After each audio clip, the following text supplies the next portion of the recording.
할렐루야, 알레드이아 채널에서 운영하고 있는 10분 만나 시간입니다. 우리 계속 지금 요한복음 말씀으로 함께 은혜 나누고 있지요. 오늘은 요한복음 5장 1절에서 18절까지 말씀 되시겠습니다. 우리 예수님께서 베데스다 연못가에 있는 38년 된 환자를 고쳐주는 사건이거든요. 자, 핵심 구절로는 제가 요한복음 5장 8절로 한번 정해봤습니다. 읽어드리겠습니다. 예수께서 이르시되 일어나 내 자리를 들고 걸어가라 하시니 이렇게 말씀하셨거든요. 자, 안식일에 우리 예수님께서 베데스다 연못가에 있는 이 환자를 치료하신 이 사건, 이것부터 여기서부터 우리 예수님께서는 본격적으로 유대인들과 논쟁을 벌이고요. 이제 유대인들로부터 핍박받는 사건이 이제 시작되는 사건입니다. 자, 그래서 오늘은 이 38년 된 청년 사건이 우리에게 주는 의미가 무엇인지 한번 살펴보도록 하겠습니다. 자, 첫 번째요. 4절 말씀에 먼저 들어가는 자라고 있습니다. 자, 먼저 들어가는 자만이 고침을 받습니다. 자, 베데스다 연못가에는 각종 병든 자들이 고침을 받기 위해서 모여들었지요. 천사가 내려와서 연못을 움직일 때 그때 그 물이 동하는 거 보면서 먼저 뛰어 들어가는 사람은 고침을 받았기 때문입니다. 요즘에서야 의료시설들이 굉장히 좋지만 그때는 별다른 의료시설이 없었을 때입니다. 몸이 아프다는 거 정말로 인간이 낫기를 간절히 소망하지요. 근데 천사가 와서 연못 물 움직이면은 막 그 사람이 낫는다고 생각하니까 얼마나 이 병자들이 간절한 마음으로 뛰어 들어가려고 하겠습니까? 죽으라고 그 낌새만 느껴지면 막 죽으라고 막 뛰어 들어갔을 것입니다. 자, 많은 사람들이 달려 들어갔지만 내가 낫기 위해서는 어떻습니까? 내 옆에 있는 사람보다 나는 더 빨리 뛰어가야 됩니다. 내가 먼저 들어가야 나는 살 수가 있습니다. 지금과 조금 더 다르지 않는 살벌한 경쟁사회의 모습이죠. 자, 우리는 이 경쟁사회 그때나 지금이나 똑같습니다. 남보다 더 뛰어난 기술과 능력이 있어야 살아남습니다. 내 옆에 친구도 살아남기 위해서는 어떤 데는 경쟁자가 될 수도 있고요. 때로는 적이 될 수가 있습니다. 이런 살벌한 세상에서 우리는 살아나갑니다. 내가 먼저 뛰어들어야지. 내가 먼저 능력이 있어야지. 내가 생존해내는 거거든요. 자, 경쟁에 이기기 위해서는 나는 남보다 더 빨리 뛰고 더 멀리 뛰어야 됩니다. 자, 1등이어야지 살아남습니다. 2등은 도태되는 거거든요. 낙오되는 거거든요. 루저가 된다는 얘기입니다. 자, 우리 세상은 능력 있는 사람이 먼저 뛰어들어가서 많은 것을 차지합니다. 자, 이렇게 병들어 있고 능력이 없고 실력이 없으면 도태되어져 버리는 루저들이 됩니다. 열등감이 많은 사람들이 되는 거거든요. 자, 2절 두 번째 또다시 한번 또 보겠습니다. 자, 5절에 보면 38해 된 병자라는 말씀이 나옵니다. 자, 이 루저 중에 루저입니다. 38년 동안 38살은 아니었을 겁니다. 아마 그 전에 어렸을 때는 좀 더 뛰어놀았겠죠. 일단 어찌됐든지 38년 동안 이 환자는 앉아 있었고 누워 있습니다. 일어서서 걸을 수가 없습니다. 그만큼 오래된 환자라는 거거든요. 자, 냉혹한 경쟁이 펼쳐지는 그곳에서 이 환자는 38년 동안 지켜보고만 있었습니다. 그 사람도 얼마나 달려가고 싶었겠습니까? 낫기를 간절히 원하는 마음은 달려가는 사람이랑 앉아있는 사람이랑 똑같지 않습니까? 어쩌면 앉아있겠었기 때문에 더 간절했을 거죠. 그런데 그는 움직일 수 없어요. 무능력해요. 능력이 없는 사람입니다. 자, 남 뛰어가는 것만 볼 수밖에 없었습니다. 자, 그는 나아가고 싶지만 나아갈 수도 없고요. 경쟁에서 자꾸만 처지는 자신의 무능력함을 바라보고 자신의 육체를 바라보고 얼마나 한탄하고 절망하고 좌절했겠습니까? 얼마나 마음이 무너져 내려앉아 있었겠습니까? 경쟁에서 이렇게 뒤처진 이 38년 환자 현대어로 정확하게 루즈지 않습니까? 자, 인간이 가장 크게 좌절하는 지점이 어디에 있을까요? 저는 제가 생각할 때는 해도 안 될 때, 노력해보고 해봐도 안 될 때, 그때 우리 인간이 가장 크게 좌절하고 낙심하게 된다고 저는 생각합니다.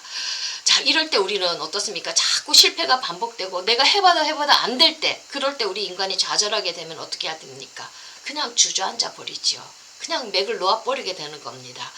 자, 나는 안 되는데 또 있잖아요. 나는 안 되는데 옆에 있는 친구는 잘 되어가는 거예요. 자, 이럴 때 이 사람들이 겪어야 되는 그 마음은 얼마나 그냥 엎친 데 덮친 거거든요. 제가 며칠 전에 그 최우식이라는 기생충에 나온 그 배우가 한 인터뷰를 제가 한번 봤거든요. 그 배우가 그런 얘기를 하더라고요. 자기가 이제 그 미국, 캐나다에서 우리 한국에 왔는데 배우가 되기 위해서 왔는데 뭐가 잘 안 되거든요. 근데 주변에 친구들은 막 이렇게 귀를 잘 닦아서 들어가니까 배우로 이렇게 데뷔도 하고 이렇게 작품도 활동을 하니까 이 배우가 굉장히 최우식이라는 배우가 초조했나 봐요. 그때 굉장히 불안했었나 봐요. 그래서 마지막이라 생각하면서 어떤 작품에 하나 출연한 게 그게 이제 연결되어져서 기생충이라는 작품까지 갔다는 그 얘기를 하더라고요. 제가 이제 가만히 그 인터뷰를 들으면서 제가 이렇게 인상 깊었던 것은 남들이 내 친구가 나보다 먼저 잘 되어 나가는 그 모습을 바라볼 때 나는 지금 안 되고 있지 않습니까? 그 불안과 초조함을 이 젊은 배우가 견디고 있었던 겁니다. 마지막이라고 생각했을 때 기회가 온 것이었거든요. 자, 우리 이것처럼 나는 지금 잘 안 되고 있을 때 내 옆에 있는 사람들이 치고 나가는 그 모습을 바라보면 우리 너무나도 마음이 조급해집니다. 궁급해집니다. 초조해집니다. 이게 바로 사람의 마음인 거거든요. 자, 이 38년 된 환자가 나는 지금 아무런 무능력에서 아무것도 할 수 없는데 내 옆에 있는 사람들은 지금 막 가서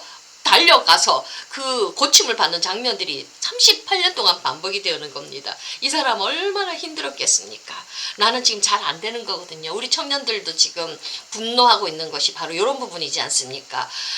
나는 지금 열심히 애를 쓰고 일을 하고 노력하고 그냥 최저시급 받아가면서 일을 하는데 권력층의 자녀들은 출발점이 틀리지 않습니까? 많은 혜택을 누리면서 앞을 나가니까 출발점이 다르기니까 우리 여기 청년들의 분노가 여기에서 터져버리는 것이지 않습니까? 그때나 지금이나 우리들이 고통을 겪는 지점은 저는 비슷하다고 생각합니다.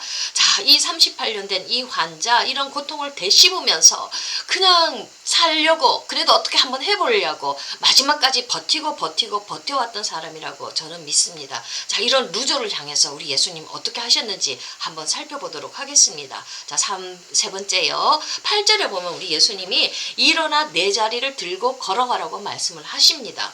자, 루저가 된다는 것은 있잖아요. 참 나도 슬프지만 옆에서 지켜보는 부모님, 형제들, 친구들도 참 버겁습니다. 그래서 내가 뭔가 자꾸 실패를 하고 잘 안 될 때 주변의 사람들이 먼저 떠나갑니다. 부모조차도 나를 불편해합니다. 그거 바라보면서 내 마음이 더 쪼그라들거든요. 사람들이 가까이 오지를 않습니다. 근데 우리 예수님 이런 자를 찾아와 주셨습니다. 만나 주셨습니다. 자, 이런 자 찾아와서 예수님 너 왜 이렇게 이런 능력 개발하지 않았니? 너 왜 이렇게 토익 점수 올려놓지 않았니? 너 왜 이런 자격증 따지 않았니? 그런 말씀 하지 않으셨습니다. 이렇게 잘못했다고 너 왜 이렇게 애쓰지 않았니? 노력하지 않았니? 조금 더 애써보지. 이런 사람 만나보지. 저런 사람 만나보지. 이러면서 그 사람의 무능력을 비판하지도 않으셨습니다. 그 사람의 간절한 열망을 보시고 그 마음의 깊은 소원을 보시면서 예수님 내 자리를 들고 일어나 걸어가라고만 말씀하셨습니다.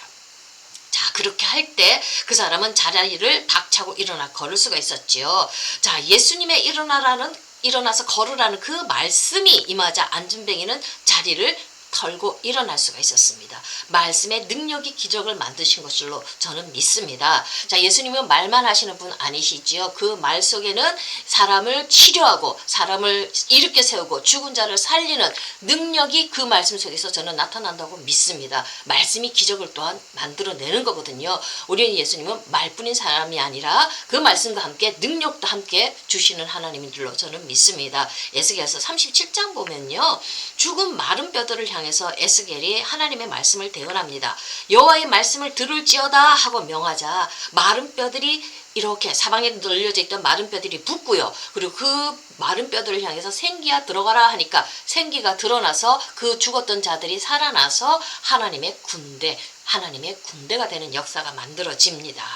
자, 말씀이 들어가면 안전병이도 일으키고요. 말씀이 들어가면 죽은 자도 살아나서 하나님의 군대가 되는 것이 이게 말씀의 능력이라고 저는 믿습니다. 우리 기독교가 능력이 있는 것은 이 살아있는 말씀을 우리에게 하나님께서 들려주기 때문에 우리는 능력의 종교 속에서 함께 자라나고 살아가게 되는 줄로 믿습니다. 기독교의 힘은 바로 여기에 있다고 저는 믿습니다. 자, 실패를 거듭하는 이 사람을 향해서 우리 예수님은 단 하나의 말씀만 해주셨습니다. 네 자리 털고 일어나 걸어라 이렇게 말씀해 주셨거든요. 그랬을 때 이 사람 두 다리를 굳건하게 이렇게 세워서 땅에 발을 딛고 현실에 발을 딛고 이 청년이 일어나 걸어갈 수가 있게 되었습니다. 자, 이 실패의 자리에서 우리는요 웁니다. 좌절의 자리에서 이 루저가 되는 이 상태, 루저가 되는 사람 누가 되기를 좋아하는 사람, 원해서 되는 사람 없지 않습니까? 어떻게 하다 보니까 우리가 그런 자리에 가게 됐는데, 이 실패를 쓴물을 되씹고 있는 이런 우리들을 향해서 예수님은 찾아와 주시면서요, 울고 있는 내 영혼 깊은 곳에서 오늘도 말씀해 주신다고 저는 믿습니다. 우리 깊은 그 슬픔의 자리에서 다시 한 번 더 예수님 앞에 나와서 우리는 예수님이 내 영혼 깊은 곳에 들려주는 그 말씀을 들어야 될 줄로 믿습니다. 예수님 앞에 나오면 반드시 우리 예수님은 우리 영혼 깊은 곳에 일어나 걸으라는 말씀을 해주실 줄로 믿습니다. 복음성가도 있지 않습니까? 일어나 걸으라 내가 새 힘을 주리니, 그런 복음성가도 있지 않습니까? 예수님이 일어나 걸으라고 할 때는 그냥 말만이 아니라 새로 일어나 걸을 수 있는 힘도 함께 주시는 좋으신 하나님인 줄로 저는 믿습니다. 이 예수님 우리가 또 만나야 될 줄로 믿습니다. 지금 이 시대 너무 힘들기 때문에 우리가 이 시대를 진단하고 어떻게 해결하는, 분석하는 그게 필요한 게 아니라 이 시대를 향한 하나님의 말씀이 들려와야 되고요. 실패하고 좌절하고 어려움을 겪는 이 시대 루저들을 향해서 일어나 걸으라는 예수님의 말씀이 우리가 새로운 생을 살아나갈 수 있도록, 새로운 역사를 일으켜 나갈 수 있도록 만들어준다고 저는 믿습니다. 일어나 걷는 축복이 있게 되기를 간절히 바라봅니다. 감사합니다.